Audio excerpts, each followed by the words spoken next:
దూప్శెట్టి శ్రీనివాస్ నాయుడు గారు జనకుల గోత్రులు ఆయన పరిచయం అయినప్పటి నుంచి సుమారు ఐదారు సంవత్సరాల నుంచి కూడానండి.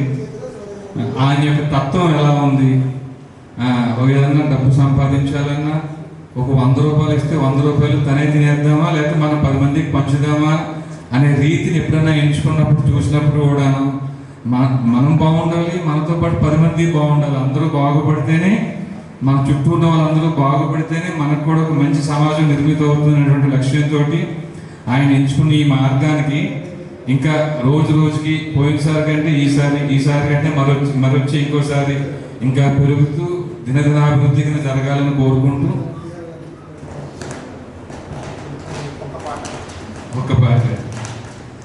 ఏ వేల్పు పాదయుగమిలయునాకాశంబు ఏ వేల్పు పాదకేశాంతంబనంతంబు ఏ వేల్పు నిశ్వాసమీ మహామారుతము ఏ వేల్పు నిజదాసులి పుణ్యుడు ఏ వేల్పు సర్వేశుడే వేల్పు పరమేశుడే వేల్పు భువనైక హిత మనోభావకుడు ఏ వేల్పు కడు సూక్ష్మమే వేల్పు కడు ఘనము ఆ వేల్పు తిరువెంకటాద్రి విభుడు నిత్యాత్ముడైయుండి నిత్యుడై వెలుగొందు సత్యాత్ముడైయుండి సత్యమై తానుండు ప్రత్యక్షమయ్యుండి బ్రహ్మమయ్యుండు సంస్తుత్యుడి తిరువెంకటాద్రి విభుడు సంస్తుత్యుడి తిరువెంకటాద్రి విభుడు.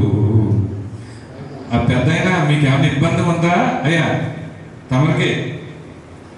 మరి నేను ఇప్పుడు పాడుతున్న 4 పదాలు సుమారు 600 సంవత్సరాల క్రితం 4 వేదాలు ఉపనిషత్తులు అన్ని జీర్ణించుకుని చెప్పిన ఆయన మాట్లాడింది. అంటే నాకంటే పెద్దగా భాషా పరిజ్ఞానం లేకపోవచ్చు, నాకంటే మీరందరూ బాగా చదువుకున్న వారే, మీకు ఆ భాష మళ్ళీ ప్రత్యేకంగా డినోట్ చేసి కేటగారికల్గా చెప్పాల్సిన అవసరం లేదనుకుంటున్నాను. నేను మన భగవత్ తత్వాన్ని ఆకలింపు చేసుకుని చాలా చక్కగా పిన్ కోడ్ అడ్రస్తో సహా మనం ఏ రీతిలో అయితే మనం దేవుడిని కొలుస్తున్నామో ఆయన యొక్క రూపం, ఆయన పాదాలు, ఆయన కేశాలు, ఆయన యొక్క రూపురేఖల్ని, ఆయన మన తత్వాన్ని చక్కగా బోధించి ఉన్నారు. ఆ పెద్ద ఆయన చెప్పిన అన్నమయ్య గారు చెప్పిన 4 మాటలే తమకు చెప్పిన మాట్లాడండి. ఇంక ఏది ఏమైనప్పటికీ ఈ కార్యక్రమానికి వచ్చేసిన తామెల్లరకు మనస్ఫూర్తిగా కృతజ్ఞతలండి. ఫ్రాంచైజీ ఓనర్స్ కానివ్వండి, అసోసియేట్స్కి, లీడర్స్కి మనం ఒక లక్ష్యాన్ని ఏర్పాటు చేసుకుని ఆ లక్ష్యం దిశగా ప్రయాణం చేయడం కోసం అనేక ఆటంకాలు వస్తుంటాయండి, అనేక అవరోధాలు వస్తుంటాయి. ఒక మనిషి యొక్క మనస్తత్వం ఇంకో మనిషితో పోవకపోవచ్చు. అరే నేను అనుకున్నట్టు ఆయన లేరే, ఆయన అనుకున్నట్టు నేను లేరే, ఇలాంటి విభేదాలన్నీ కూడా పక్కన పెట్టి సదృశం చేష్టతే స్వస్య ప్రకృతి జ్ఞానవానిపి ప్రకృతి మ్యాంతి భూతాని నిగ్రహ కిం కరిష్యతి. మన యొక్క గుణాలని, మన యొక్క లక్షణాలని, మనం ఏమైతే లక్ష్యం చేరుకోవాలని అనుకున్నామో ఆ లక్ష్యం దిశగా ప్రయాణం చేయడం కోసం మన మనసుని స్థిరపరచుకుని అటు ఇటు చంచలించకుండా ఒక మార్గనిర్దేశం మనమే నిర్ణయం చేసుకుని, ఇందాక మన రత్నం గారు అన్నట్టు అందరూ ఏ పనులు చేస్తున్నప్పటికీ ఈ రియల్ భూమిలోకి వచ్చాము అంటే స్థిరంగా ధర్మ మార్గంలో డబ్బు సంపాదించాలి అని కోరుకున్న వారు ఈ రోజు నుంచి పని మొదలు పెడితేనే రేపు మనకు అవకాశం వస్తుంది. ఆయన మంచి ఎగ్జాంపుల్ కూడా చెప్పారు. మనం రేపు పొద్దున దోశ తినాలన్నా, ఇడ్లీ తినాలన్నా ముందు పప్పు నానబెట్టుకుని రోజు రుబ్బుకుంటేనే కదా రేపు మనకి దక్కేదని.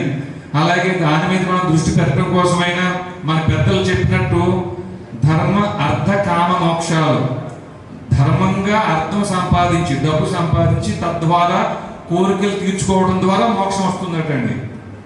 సహజంగా మోక్షం అనగానే ఏమనుకుంటామంటే మోక్షం అంటే ఏం లేదండి, ఇక మనం ఈ శరీరం వదిలిపెట్టేసి వెళ్ళిపోయి మళ్ళీ తిరిగి ఇంకా రాకుండా ఉండటం మోక్షం అంటారండి. అది కాదండి, కోరికల్ని జయించటం. కోరికలు ఎప్పుడు జయిస్తామంటే ముందు తీరాలి కదండి, తీరాలి కదా. కోరికలు తీరకుండా ఎట్లా మనం జయిస్తాం? మనం ధర్మ అర్థ కామ మోక్షాల్లో ఇక్కడ అర్థం సంపాదించడం కోసం, అంటే డబ్బు సంపాదించడం కోసం ధర్మమైన మార్గం ఈ రియల్ భూమిలో మనం ఎక్కడ మన వెంచర్లు వేయటం లేదు, మనం ఎక్కడ కంపెనీస్ మనం పెట్టట్లేదు. మనం ఉన్న వాటిని ఎవరైతే వెంచర్స్ చేస్తున్నారో వాటిని మనం ఒక మధ్యవర్తిత్వం, ఒక బాధ్యత తీసుకుని చేసే రీత్యా వారికి ఉపయోగం, మనకి ఉపయోగం, ధర్మం అర్థం సంపాదించడం కోసం ఒక వేదిక ఏర్పాటు చేసి, మా దగ్గర ఒక థియరీ ఉంది, 10 మంది మీకు పరిచయస్తులు 100 మంది ఉండొచ్చు, 1000 మంది ఉండొచ్చు, ఒక 10 మందిని మీరు ఎంచుకోండి మీ మాట వినేవారిని, వారిని మీరు సంస్థకు పరిచయం చేస్తే ఆ 10 మంది ద్వారా మళ్ళీ ఇంకో 10 మంది, అక్కడ 100 మంది, ఆ 100 మంది నుంచి మళ్ళీ 10 మంది, 1000 మంది, అక్కడి నుంచి మళ్ళీ 10,000 మంది.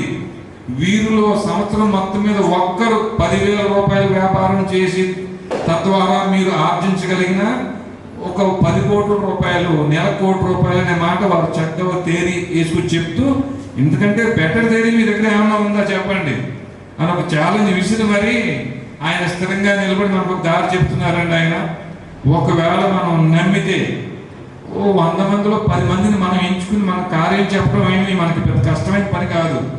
కానీ సహజంగా మనుషుల లక్షణం ఏమిటంటే, మనం చెప్తున్నప్పుడు ఓహో ఇలా ఉందా, నేను ఇంకేమన్నా సహాయం చేస్తే ఇంక గొప్పడు అయిపోతాడేమో, పక్కోడు ఎవడో గొప్పడు అయినా పర్లేదు, నా స్నేహితుడు మాత్రం అవ్వకూడదు.